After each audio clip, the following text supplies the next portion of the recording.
Welcome to our channel. Today, we're diving into the past to uncover some of the most fascinating history facts you probably didn't know. History, like the natural world, is full of surprises, mysteries, and incredible events that have shaped our world in ways we can only begin to imagine. Join me as we journey through time to explore these captivating historical events. Let's get started. In the heart of Western Australia, a war unlike any other was waged in 1932. This was not a conflict between nations or ideologies, but a battle between man and nature. The combatants, the Australian Army, armed with Lewis machine guns, and a formidable foe, the emu. These birds, standing over 6 feet tall, were no ordinary adversaries. These large, flightless birds, numbering in the thousands, were wreaking havoc on farmers' crops. Their sheer numbers and voracious appetites made them a significant threat to the agricultural livelihood of the region. The Emu War, as it came to be known, was an attempt to cull the emu population and protect farmland. Farmers, desperate to save their crops, sought help from the government, leading to the military intervention. The soldiers deployed with their military might, but the emus, with their surprising agility and resilience, proved to be a challenging adversary. The birds' ability to run at high speeds and change direction quickly made them difficult targets. The machine guns, effective against many targets, were surprisingly ineffective against the emus' guerrilla tactics. The emus would scatter at the sound of gunfire, only to regroup and continue their raids. The emus scattered, regrouped, and continued their crop raids, much to the frustration of the soldiers. Despite their best efforts, the military found themselves outmaneuvered by these cunning birds. Newspaper reports at the time documented the emus' victories, highlighting the absurdity of the situation. Headlines captured the public's imagination, turning the conflict into a curious spectacle. The Great Emu War, though ultimately a failure for the Australian Army, serves as a stark reminder of the power of nature and the unexpected challenges humans can face. It was a humbling experience for those involved. It's a testament to the resilience of the natural world, even in the face of modern technology. The emus, through their sheer determination, managed to outlast the military's efforts. The emus, through their cunning and determination, won the day, demonstrating that even the most carefully laid plans can be foiled by the unpredictable nature of the wild. Their victory was a triumph of nature over human intervention. The Great Emu War remains a curious and humorous footnote in Australian history, a reminder that we don't always emerge victorious in our encounters with the natural world. It stands as a unique chapter in the annals of history, where the resilience of nature outshone human ingenuity. The year is 1518. The city of Strasbourg is gripped by a strange and terrifying phenomenon, a dancing mania. This bizarre event would go down in history as one of the most inexplicable occurrences of the medieval period. It began innocently enough, with a woman named Frau Trophia taking to the streets in a seemingly uncontrollable dance frenzy. Her movements were erratic, her energy boundless, and she danced for hours without rest. Her erratic movements and seemingly endless energy drew attention, and soon others joined her, compelled by an unseen force. It was as if the dance was contagious, spreading from person to person. Days turned into weeks, and the number of dancers swelled into the hundreds. The streets were filled with people moving in unison, their faces a mix of joy and agony. Physicians were baffled, unable to explain the cause of this bizarre behavior. They examined the dancers, searching for any signs of illness or madness, but found nothing conclusive. Theories abounded, from demonic possession to overheated blood, but none could fully explain the strange affliction that had befallen Strasbourg. Some believed it was a curse, others thought it was a form of mass hysteria.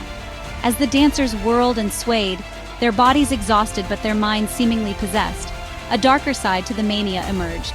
The relentless dancing took a toll on their health. Some collapsed from exhaustion, their bodies pushed beyond their limits. The once vibrant streets now had a somber undertone, as the toll of the plague became evident. The authorities, desperate to stop the madness, resorted to increasingly desperate measures. They tried everything from religious interventions to medical treatments, but nothing seemed to work. They hired musicians to play, hoping to tire the dancers out, and even constructed a wooden stage, believing that dancing on a purpose-built platform would somehow break the spell. The sound of music filled the air, but the dancing continued unabated. But the dancing plague continued, a macabre spectacle that captivated and horrified in equal measure. The sight of so many people dancing uncontrollably was both mesmerizing and terrifying. It serves as a chilling reminder of the mysteries that still linger in our understanding of the human mind and body. Despite our advances in science and medicine, some phenomena remain beyond our grasp. The dancing plague of 1518, though a distant event, continues to fascinate and frighten, a testament to the strange and unpredictable nature of human behavior. It is a story that has been passed down through generations, a haunting tale of a city gripped by an inexplicable force. It stands as a stark reminder that even in the face of reason and scientific inquiry, some events remain shrouded in mystery. The dancing plague of 1518 is a testament to the enduring enigma of the human condition. Cleopatra, the last pharaoh of ancient Egypt, is a figure shrouded in legend and intrigue. Her reign, marked by political maneuvering, romantic alliances, and ultimately tragedy, has captivated historians for centuries. But there's one fact about Cleopatra that often surprises people. She lived closer in time to the moon landing than to the construction of the Great Pyramid of Giza. The Great Pyramid, a testament to the ingenuity and architectural prowess of the ancient Egyptians, was completed around 2560 BC. Cleopatra lived centuries later, ruling Egypt from 51 to 30 BC. The moon landing, a pivotal moment in human history, took place in 1969 AD. The chronological distance between Cleopatra's death and the moon landing is significantly shorter than the time separating her from the construction of the Great Pyramid. This fascinating fact reframes our understanding of ancient history, highlighting the vast expanse of time and the remarkable achievements of civilizations long gone. Cleopatra, often perceived as a figure from a distant past, suddenly feels more contemporary, her life and times less alien. It's a reminder that the past, though seemingly distant, is not so far removed from our own time. The achievements of ancient civilizations continue to resonate today, influencing our art, architecture, and understanding of the world. In the ancient world, knowledge was power, and no institution embodied this more than the Library of Alexandria. Founded in the 3rd century BC, the Library of Alexandria was more than just a repository of scrolls. It was a beacon of knowledge, a center of learning that drew scholars and thinkers from across the ancient world. Its vast collection, estimated to contain hundreds of thousands of scrolls, represented the accumulated wisdom of civilizations, covering subjects from philosophy and mathematics to astronomy and medicine. The Library of Alexandria was a testament to the human thirst for knowledge, a place where scholars could gather to study, debate, and expand the boundaries of human understanding. However, this treasure trove of knowledge was tragically destroyed. The exact circumstances of its destruction remain a subject of debate among historians, but it's believed to have been destroyed in a series of fires over several centuries. The loss of the Library of Alexandria represents one of the greatest tragedies in human history. The destruction of such a vast repository of knowledge is a stark reminder of the fragility of our intellectual heritage and the importance of preserving it.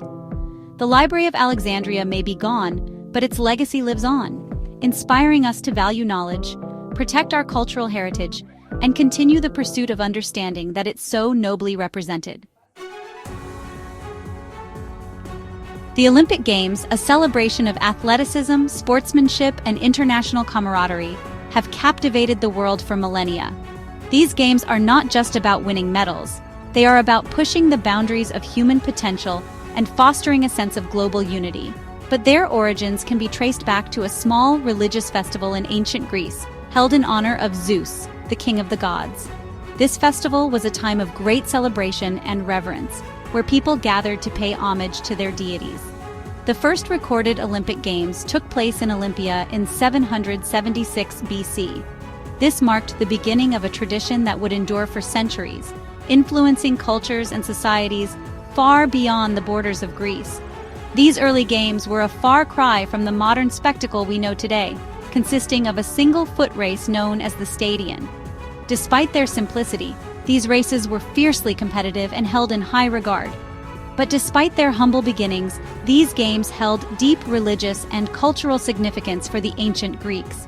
They were not just physical contests, but also spiritual events that connected the participants with the divine. The Olympics were more than just athletic competitions. They were a unifying force, bringing together athletes from different city-states, putting aside their differences in the spirit of friendly competition. This sense of unity was a rare and precious thing in a world often divided by conflict. A sacred truce, known as the Ekacharya, was declared during the Games, ensuring safe passage for athletes and spectators alike.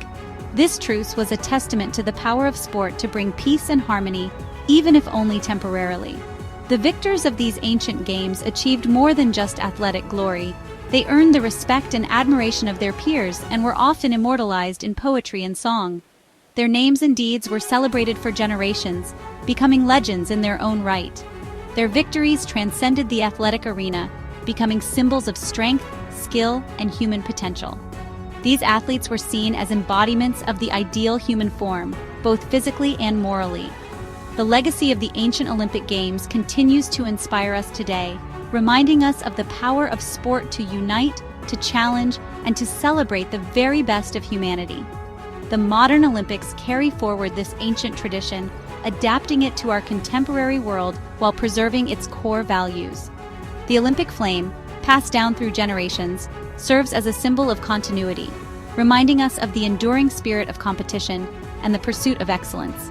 It is a beacon of hope and a reminder of our shared human heritage. Thanks for watching. If you enjoyed these history facts, don't forget to like, comment, and subscribe for more intriguing content. The world of history is vast and full of incredible stories waiting to be uncovered. From ancient civilizations to modern times, there's always something new to learn and explore. See you next time!